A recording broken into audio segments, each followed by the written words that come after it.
longtemps après. Merci Guillaume pour ces explications. 18h-20h, Inside Business sur BFM Business. Bonsoir Isabelle Moret. Bonsoir. Merci d'être avec nous. C'est un plaisir. Vous êtes la directrice générale de SOS Village d'enfants France. 2 mots pour présenter l'association. Alors, SOS Village d'enfants, c'est une association de protection de l'enfance. Nous avons 15 villages en France.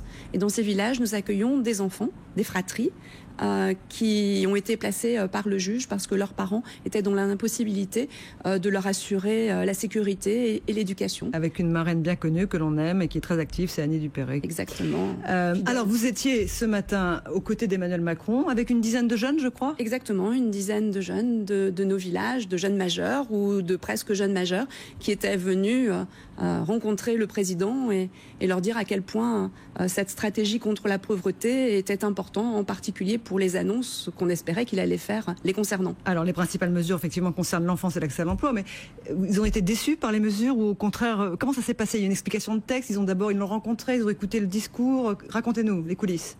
Alors, les coulisses, c'est qu'ils ont d'abord pu saluer le président. C'était déjà pour eux un grand moment. Ensuite, ils ont écouté le discours de Monsieur Macron. Ils ont pu leur dire que ce qui a été proposé aujourd'hui pour les jeunes majeurs, c'est important, mais il faut que ça se mette rapidement en place parce que certains des jeunes qui étaient là ce matin avec nous sont dans des situations où d'ici 1 mois, 2 mois, 3 mois, ils seront sans solution parce que ils ont 18 ans, ils ne bientôt bénéficieront plus des mesures d'aide sociale à l'enfance et pour autant ils ne sont pas encore complètement insérés dans la société. Voilà, pour résumer ce que vous dites, même si c'est très clair, mais pour être en tout cas presque caricatural, jusqu'à 18 ans, on s'en occupe, à 18 ans, on les lâche dans la nature. Jusqu'à 18 ans, pas de souci, les conseils départementaux assurent la protection et l'accompagnement de ces enfants, de ces jeunes.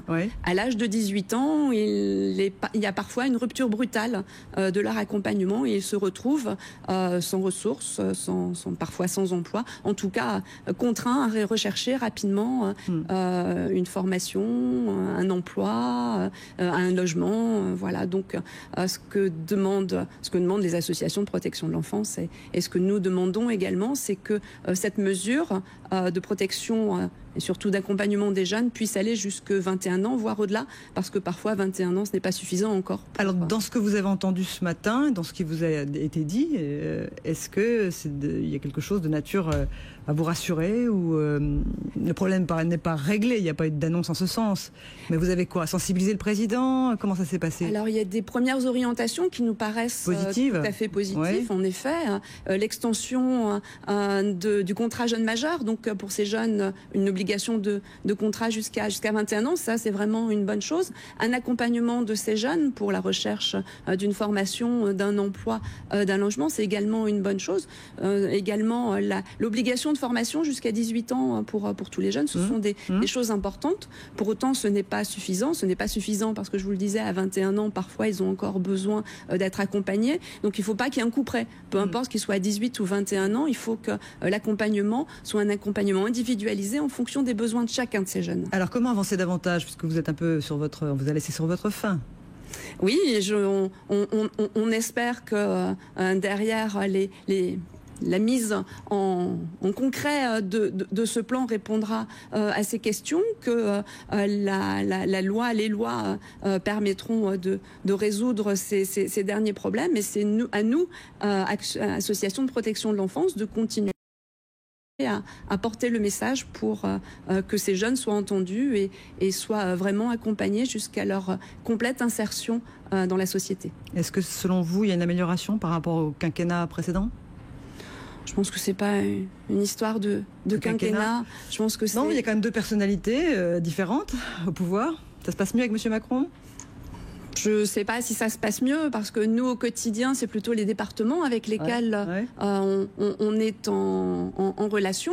Et globalement, on a de bonnes relations avec les départements, mais c'est vrai que les difficultés budgétaires des départements les ont amenés parfois à prendre des décisions pas toujours facile pour ces jeunes, et on se rend compte d'une inégalité sur le territoire, et je pense que le discours de Monsieur Macron ce matin et la décision au niveau du gouvernement d'assurer à tous ces jeunes les mêmes droits est une bonne chose. Maintenant, il faut que ça se mette en œuvre au niveau des départements et qu'on sache qui est responsable de quoi et comment ça va se mettre en œuvre au quotidien. Il y a encore beaucoup de questions qui se posent suite à cette annonce de ce matin. Eh bien, merci beaucoup Isabelle Moret d'être venue partager votre questionnement et la réaction à ce plan pauvreté avec nous ce soir dans Inside Business. Merci d'avoir été là.